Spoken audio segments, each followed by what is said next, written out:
Hi, I'm Dave Helmley, part of the Worldwide Pro Video team here at Adobe. I prepared a set of 5 short videos, which are talk tracks with slides, to try and review some of the common questions I see about Premiere Pro in terms of hardware performance and general UI performance flags. I'm really trying to give you a better idea of how and why the programs work the way that they do.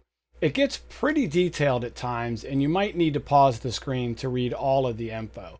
I hope you find these videos useful, and please feel free to make some comments and I'll do my best to reply. Let's jump right in. Here's a list of a few objectives I hope you take away from this video. Recommended system specs for Premiere Pro and AfterEffects. These are real world. Understanding CPU and GPU performance in Premiere Pro and AfterEffects. Playback and render export optimizations for Premiere Pro. The use of colors and FX badges in Premiere Pro's UI, and system preference setting.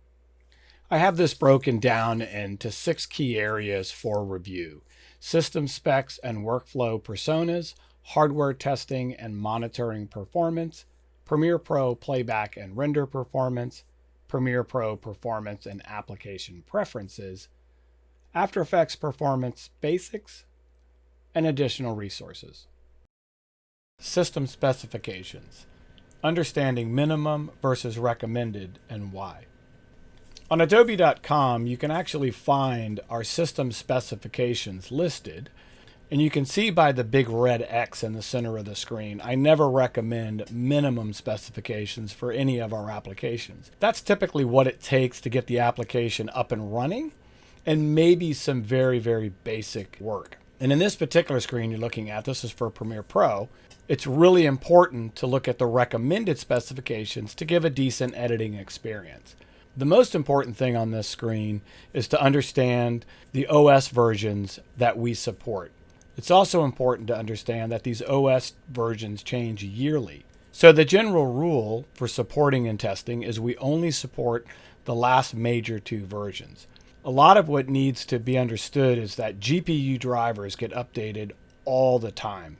And GPU drivers typically are one of the #1 problems that we see when it comes to system performance, when it comes to hardware. The System Compatibility Report is a mechanism that we put inside Premiere Pro and AfterEffects to alert you when we've detected a system resource is out of date or problematic.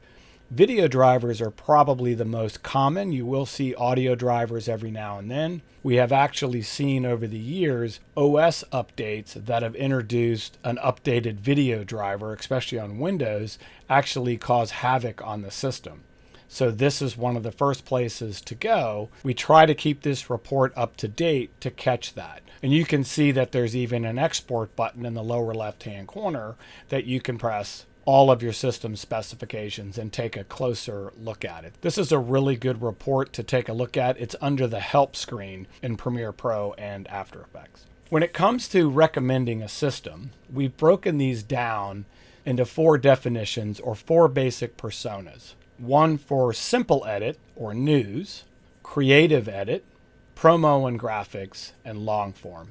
And these also fit into kind of a good, better, best scenario. So how do we break these up and figure out what's the right mix? The standard questions that you might ask: how much Premiere do you use versus how much After Effects? Of course, Photoshop might play into that as well. That's going to help us define cores versus clock speed. RAM gets to be particularly important depending on how long your projects are. Of course, how many displays, what's the frame size, multicam. Third-party hardware, Blackmagic, AJA, Bluefish, these types of things versus maybe a built-in HDMI preview. What types of codecs are you using? Some are heavier than others, as we'll get into later in this presentation. And then, of course, where's your media? Is it shared storage versus local? Should we be using Thunderbolt 3, 10 gig fiber? Things like this. So let's take a closer look at these considerations. And these are ones that I've put together, and we built a lot of our workflows and a lot of our testing hardware against these. Of course, these can vary. This should always be used as a baseline.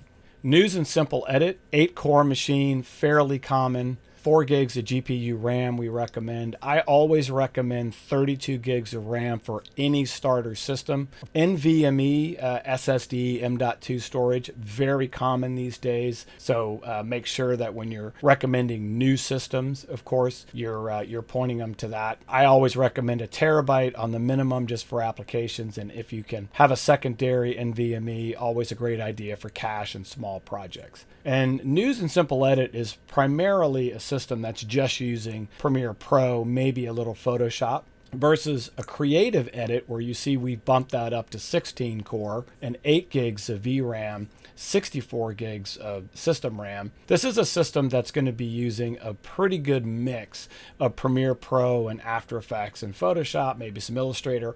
All these things are going to be open at one time, and you're just going to be creative and you're going to bounce around to lots of different apps. And again, I did bump up the NVMe to 2 terabytes because it's a lot of different applications taking up different resources as far as storage goes. Promo and graphics is typically primarily someone who's heavy on the After Effects side. They've probably got Cinema 4D, maybe some Autodesk, lots of other types of applications. They're also going to be running heavy third-party filters. Might see some Video Copilot, Red Giant, Boris, Sapphire, these types of effects for After Effects. So just taking up lots of resources, and a lot of these are using much more GPU. So we've bumped all of these up quite a bit, even 96 gigs of RAM, as all of these applications like to be open at the same time as you're bouncing around. And then long form, not as heavy on the core side, so you could get away with an 8-core system pretty easily. 8 gigs of video RAM, I normally recommend because of the color grading that's probably going to be going on a long timeline. The most important thing on long form is make sure they have a lot of system RAM, as it helps to load projects quicker.